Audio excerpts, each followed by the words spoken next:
Assalamualaikum warahmatullahi wabarakatuh. Saya Andan Yani, Stambuk K241818045. Saya membuat video ini untuk memenuhi tugas ujian akhir semester mata kuliah Ilmu Pengetahuan Bumi dan Antariksa. Berikut ini adalah jawaban saya. Soal pertama, mendeskripsikan ukuran, bentuk, dan gerak bumi. Ukuran bumi sendiri berradius 6.371,01 km. Adapun bentuk bumi itu sendiri kira-kira menyerupai sferoid pepat, bola yang bentuknya tertekan pipih di sepanjang kutub ke kutub, sehingga terdapat tonjolan di sekitar khatulistiwa. Nah, gerak bumi sendiri ini terdiri atas dua jenis. Yang pertama, rotasi bumi. Rotasi bumi adalah perputaran bumi pada porosnya yang memerlukan waktu 24 jam per harinya. Yang kedua ada revolusi bumi, yaitu perputaran bumi mengelilingi matahari. Satu kali putaran memerlukan waktu 365 hari, 9 menit, dan 10 detik. Nomor 2, menjelaskan teori pembentukan tata surya, bunyi hukum Kepler, dan keplanetan di luar tata surya. Nah, teori pembentukan tata surya sendiri terdiri atas 3 teori. Teori yang pertama yaitu teori hipotesa nebula Kahn and Laplace. Nah, menurut teori ini, tata surya terbentuk karena adanya nebula yang berotasi. Teori kedua yaitu teori pasang surut. Teori ini mengatakan sebelum terbentuk sistem tata surya di dekat protobintang atau bakal matahari terdapat benda yang lebih besar atau masif. Akibatnya, sebagian materi dari protobintang tersebut tertarik karena adanya pengaruh gaya tarik dari benda besar tersebut. Nah, materi protobintang yang tertarik itu berubah menjadi planet-planet dan kemudian protobintang menjadi matahari. Teori yang ketiga yaitu teori penangkapan.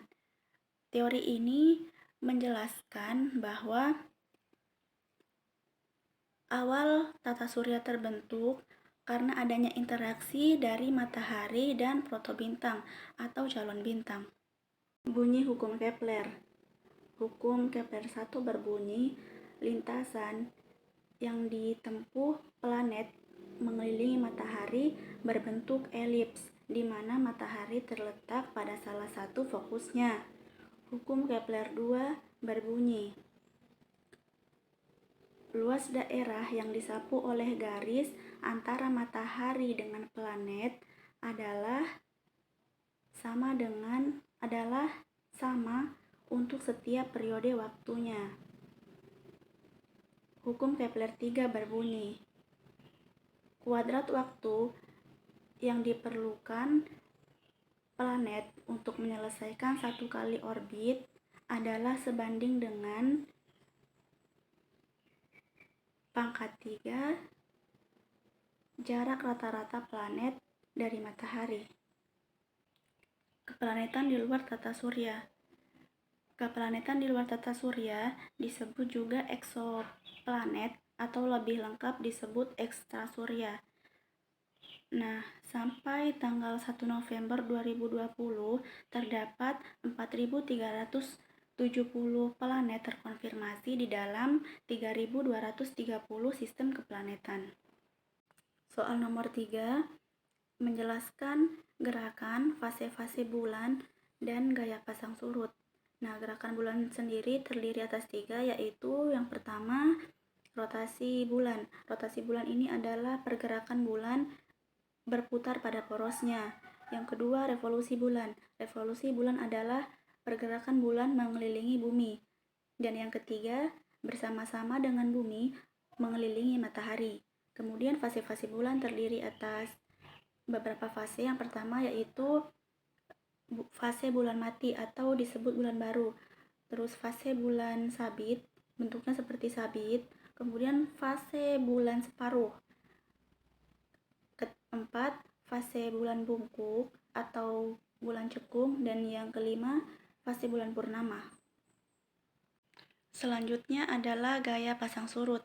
Gaya pasang surut adalah efek gravitasi yang meregangkan suatu benda sepanjang garis menuju pusat massa benda lain karena adanya gradien atau perbedaan kekuatan medan gravitasi benda lain.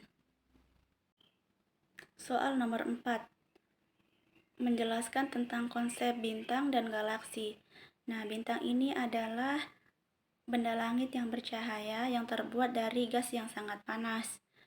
Nah, bintang ini dapat menghasilkan cahayanya sendiri.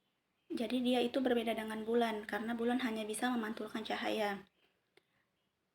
Benda langit yang termasuk bintang adalah matahari. Nah, sedangkan kumpulan dari bintang-bintang disebut sebagai galaksi. Soal nomor 5 menjelaskan sifat-sifat atmosfer bintang. Nah, bintang yang akan saya bahas kali ini adalah matahari. Jadi, atmosfer matahari terdiri atas dua lapisan, yaitu lapisan kromosfer dan lapisan korona. Nah, lapisan kromosfer ini memiliki ketebalan 16.000 km yang terdiri. Nah, pada lapisan kromosfer ini terdiri atas proton, elektron, dan neutron dengan suhu mencapai 6.000 hingga 20.000 Kelvin. Sedangkan pada lapisan korona memiliki ketebalan 1 juta km. Nah, pada lapisan korona ini lapisannya terdiri atas partikel-partikel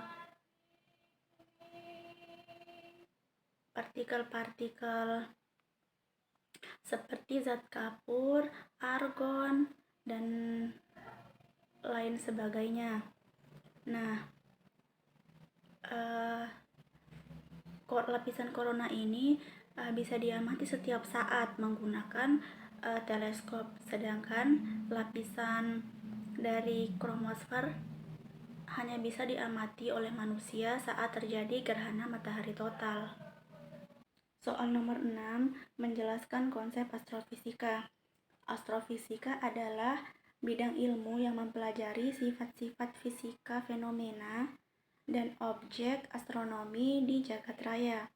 Nah, astrofisika juga mempelajari objek-objek di luar angkasa dan juga bumi. Nah, soal nomor 7 menjelaskan konsep kosmologi. Kosmologi adalah ilmu yang mempelajari struktur dan sejarah alam semesta dalam skala yang besar. Secara khusus, kosmologi ini mempelajari asal-usul dan evolusi dari suatu subjek dalam alam semesta tersebut. Sekian video saya. Wabillahi taufik wal hidayah. Wassalamualaikum warahmatullahi wabarakatuh.